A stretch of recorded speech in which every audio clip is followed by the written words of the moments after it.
அரசாங்கத்துக்கு வரி கொடுக்குற காரியத்தில் கிறிஸ்தவங்க மற்றவங்களுக்கு முன்மாதிரியாக இருக்கணும். அது பிஜேபி அரசாங்கமாக இருக்கட்டும், அது ஏடிஎம்கேயாக இருக்கட்டும், அது காங்கிரஸாக இருக்கட்டும், அது டிஎம்கேயாக இருக்கட்டும், யாராக இருந்தாலும் மேலான அதிகாரங்களுக்கு கீழ்ப்படிய கடவன்.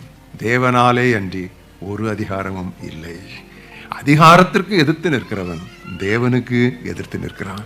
வசனம் அப்படியே வெறுபற்றியும் அப்படியே இருக்குது, அதை மாற்றவே நமக்கு முடியாது.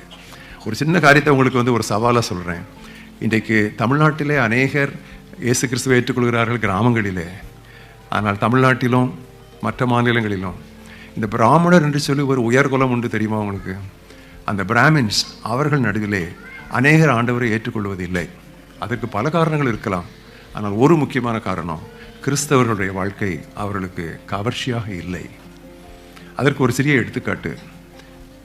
இந்தியாவை பொறுத்த அளவிலே வருமான வரித்துறையிலே உயர் அதிகாரிகளாக இருப்பவர்கள் பெரும்பாலானவர் பிராமண சகோதர சார்.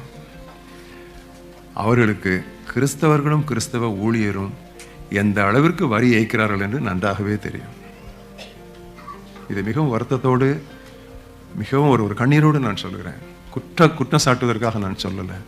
அவங்களுக்கு தெரியும், நம்ம நம்ம கடவுளை பேர் சொல்லி நம்ம ஏமாத்துறோம், அவங்க இயேசுநாதர் பேரை சொல்லிட்டு ஏமாத்துறாங்க. whatever we do is in the name of Shiva or Krishna, and whatever they do is in the name of Jesus Christ. எல்லாம் ஒன்று தான், செய்ததெல்லாம் ஒன்று தான். எத்தனை ஊழியங்கள் நம்முடைய இந்தியாவிலே வருமான வரித்துறையிலே அவர்கள் ஒழுங்காக நடந்து கொள்ளாததால் சிக்கி இருக்கின்றன தெரியுமா? வலையிலே சிக்கி இருக்கின்றன தெரியுமா? இதெல்லாம் செய்துவிட்டு நம்ம ஆண்டவரே அவங்கெல்லாம் கர்த்தர்கிட்ட வரணும்னா எப்படி வருவாங்க? மனுஷர் உங்கள் நற்கிரியைகளை கண்டு உங்களுடைய தேவனாய கர்த்தரை மகிமைப்படுத்தும்படி உங்களுடைய வெளிச்சம் அவர்கள் முன்பாக பிரகாசிக்க கடவுது. அன்றைக்கு ஒரு நாள் கொண்டு வருகிறார்கள். ராயனுக்கு வரி கொடுப்பது நியாயமா என்று கேட்கிறார்கள்.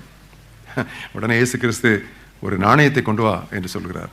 அந்த நாணயத்தை கொண்டு வந்த உடனே இந்த முத்திரை யாருடையது என்று கேட்கிறார்.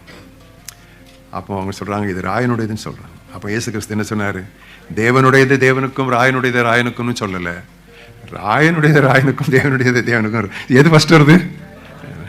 அப்போ கவர்மெண்ட்டுக்கு கொடுக்க வேண்டியது காடுக்கு கொடுக்கக்கூடாது, சீசருக்கு கொடுக்க வேண்டியதை கிரைஸ்டுக்கு கொடுக்கக்கூடாது. கொடுக்க வேண்டியதை கொடுத்துட்டு தான். நான் ஒன்று சொல்றேன், கருப்பு பணத்தை காணிக்க பைக்குள்ள போடுறதுனால அது வெள்ளை பணமா மாறாது.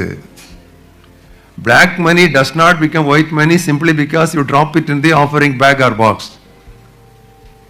இங்க எங்களுக்கு அந்த ப்ராப்ளம் இல்லை, இங்க இல்லை, உங்களுக்கு அங்க உண்டு. ஸோ இதெல்லாம் ஒரு முக்கியமான சத்தியம்.